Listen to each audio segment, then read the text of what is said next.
Ebi n'umusani muri Amerika yavuye mu Burundi akora umuziki kibongo buja na bongo flavor.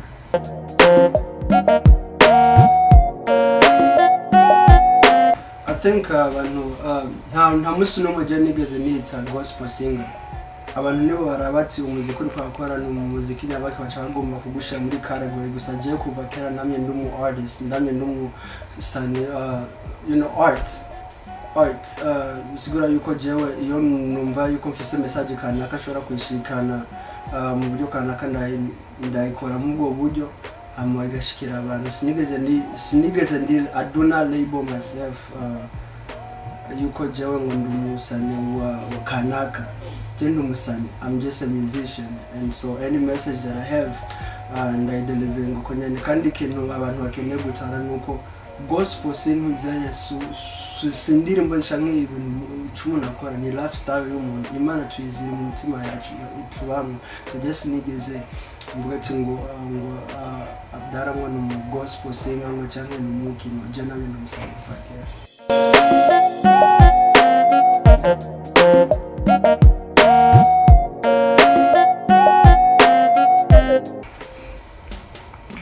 No kwishusha kibazo nanje mu kukubaza ikibazo kandi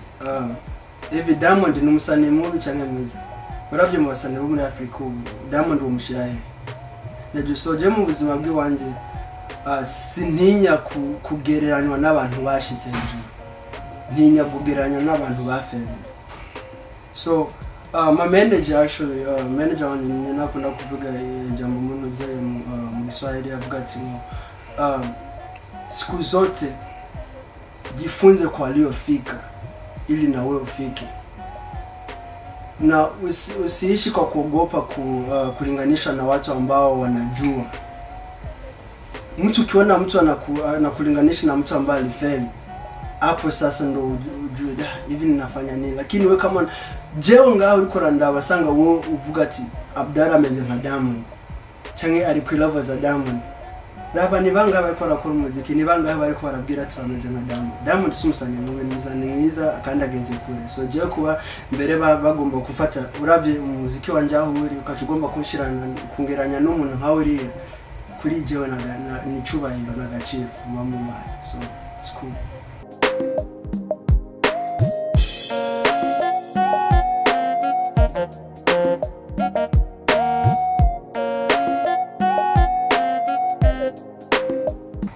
Muziki w'Uburundi kweli ikintu mbona gikeneye ni mu Burundi tubuze media media houses nico gituma umuziki wacu utagera kure kwero ravye nk'ubu muri Kenya bafise hashtag ivuga ati play Kenyan music ako twege mu Burundi nako bwa ati ngo play Burundian music cadukenera abaje abantu ntidufise media houses zo kuvuga ati zipromote umuziki wacu kubera iyo igihugu cyawe kigukunze no hanze bazugukunda kubera iyo uvuye mu gihugu cyawe ukavuga ati baza tu ujya n'umusanikana akuze avuye mu gihugu kanaka na ugenda gusaba kolabo n'umusani wo hanze akuze biroroha so ico dukeneye ico tuvuga ati twohindura sinobwa no guhindura ariko nuko twosaba leta na ikabishamwe nguvu gushiraho media houses mu gihugu cyacu kugira turabe natwe ukuntu two kwitangaza gusa kandi ndashima kubona nka Black TV Burundi bariko baritaho abasani kudukoresha ibiganiro nk'ibi kubera biratuma abakunzi b'umuziki wacu batatuzi batumenya kandi bakaca batwitaho bakitwara n'ibikorwa byacu so ni bintu ndavyishimira kubera iyi niyo kandi novuga ati niyo ntambwe ya mbere mu kugira turonke izo media house tuko turavuga yuko tudafise.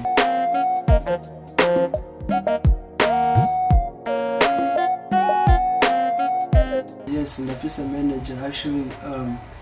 ndafise manager yitwa Felix ariko kandi ndafise n'abandi bantu inyuma yiwe bafasha abantu benshi bafasha ku bintu byinshi so ni ikintu shima cyane.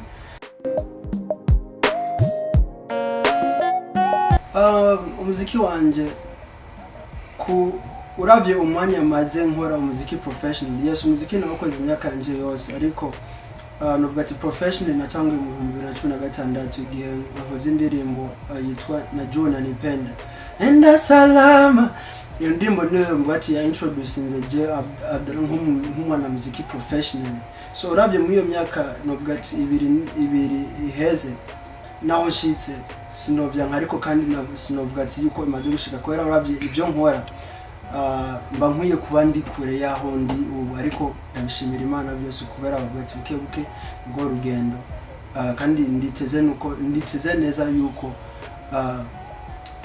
igipande c'ikeki canje Imana yaneguriye kiri mu nzira kugira nanjye ndakigeso ndizera yuko hari ahantu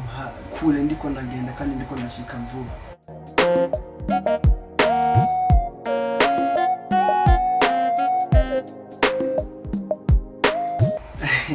Icyo ni kibazo bwati kiri personal ni kibazo yabuhumye asinziko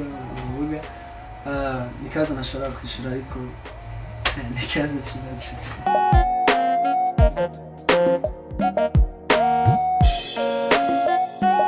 Indirimbo nkunda cyane yanjye ni anakora indirimbo yanjye ya mbere Najua Unanipenda. Nenda salama.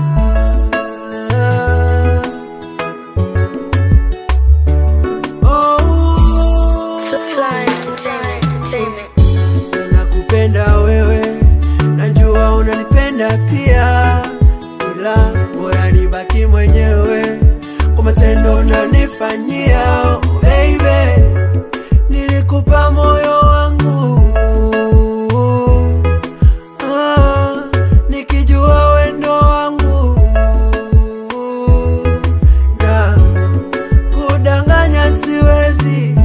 ni mazuri nipenda. Leo natoa machozi kwa mambo unayotenda. Umenitapa fimbo muongo, we basi nenda, bora nibaki single, niguze moyo nami nitapendwa. Kandi ndakona indirimbo yitwa Wambie ari kuri album yanje ya Slave to Love, na so indirimbo yitwa iyo ndirimbo yitwa Wambie ni indirimbo nalirimbye nuko ari nk'ikete nari ndandike batoyi banje yo bari. Ni indirimbo navuga ati ndayikunda sikubera indirimbo ari nziza navuga ati ngo yashobora gusohoka mu manuze ikaba hit, ariko ni indirimbo navuga ati n'ubuzima bwanje, indirimbo naririmbye yani ukumva yuko hari ibintu byari byavuye mu nzeye mu mutima wanje. Indirimbo nkunda cyane ndayikunda kubera niyo ndi mu bihe bigoye, ni indirimbo ushobora gushirako kandi kamfasha kwinjira neza kuri yo. So indirimbo yitwa Wambie. Wambie nyumbani waniombe, sio siri mimi nateseka, visenti vidogo wavipokee, kumjini mimi napigika. Yani ndiri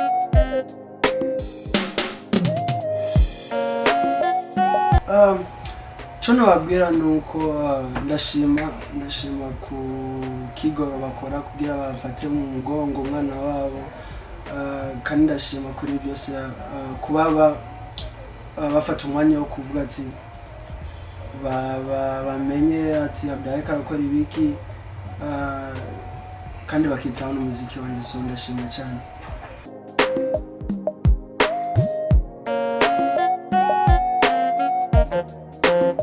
Since 19 mwitegurire byinshi kubera mfise ibintu byinshi biteguye, mfise amavideo menshi nashutinze yari mu nzu, kandi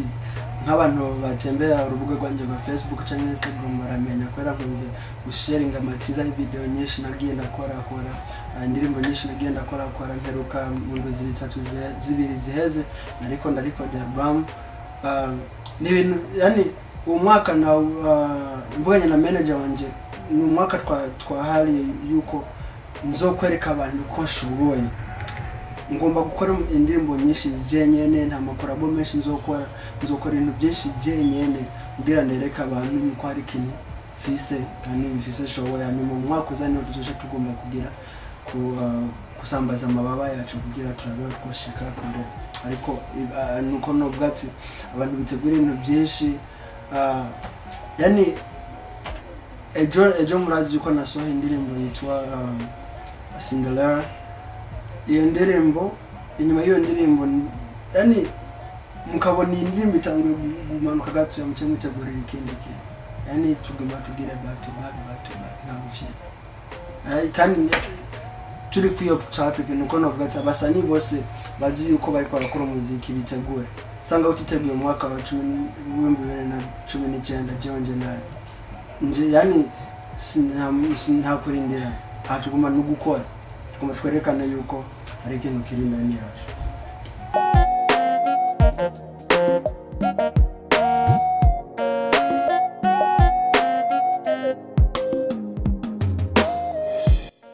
No, Cinderella ni project yaje ku studio ya Castle ambayo ari studio novuga ati y'umugenzi wanje cyane, so yasabye yuko twofashanya tukakora project yabo, so tucatubona yuko ari na byiza byo yuko yogitangurira kuri channel yabo, so ni novuga ati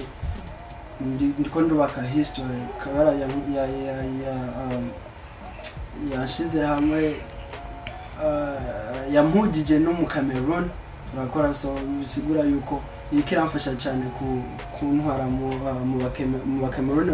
batari banzi bagiye kumenya kubera bice bw'indirimbo, kandi ndizera yuko iyo studio bevanye nuko twayaze yuko bagiye kugira promotion ni indirimbo igiye kushikana handi hano ntari nashike, kandi urubenzo raba neza no mu comment urabona yuko hari abantu ntari niza yuko bahanzi,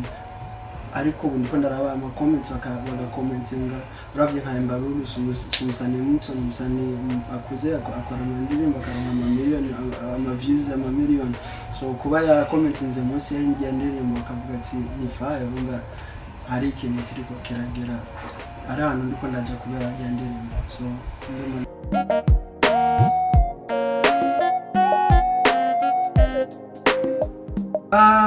ibanga mfise n'akazi, ndi umuntu ufise discipline, ndi umuntu nkunda akazi, ndi umuntu nkunda gukora ico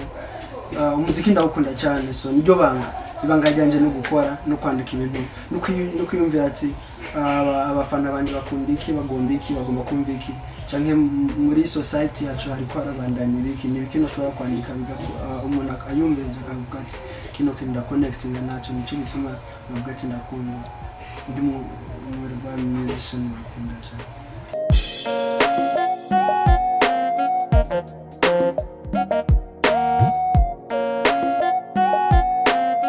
Yes, ico ni kibazo mvuga nkunze guhura naco n'abasani benshi abarambaza, but jewe bwa mbere na mbere ico novuga niki jewe ndi umusani ndiyemera sana mu kwandika, ndiyemera cyane mu kwandika kwanje, so kwandika kwanje iyo ndiko na recording indirimbo nta ndirimbo ndicodinga nkumva umengo ni indirimbo noshira kuri YouTube video atamasanamu ifise, ico gituma nimba zanjye zose zifise ama video. Icya kabiri bironyorohera jewe gukora video cyane kubera ndi umuntu nkunda ibintu by'amakamera, so ndashobora kuvyikorera jewe nyene, mfise mutoyi wanje kandi nawe nyene n'umuririmbyi yitwa Wema Musafi zikoresha kamera, mfise umusani wanje yitwa Liba na nyina zikoresha kamera, so iyo mvuze ati ndashaka kushutinga video turashobora kubooking umuhoma n'iki tukabooking ibintu byose bagashooting agiye nkagira editing, so ni ibintu ndaba directing ni ibintu novuga ati ndashima Imana ko yarampezagiye kamera yo kuvuga ati yo gushobora kuvyikorera jewe kubera ndaze na mahera menshi yitwara najibera cyangwa amahera, ariko sinkabandi kubera mba nkuye ijya expense yo kuvuga ati yo kuri umuntu kamera n'ibiki cyusanga ndiko ndareba na location cyangwa ibintu mba nkeneye mujya mu video vixen n'ibiki, so ni ibintu bigeze binyorohera kandi nezererwa cyane kubasha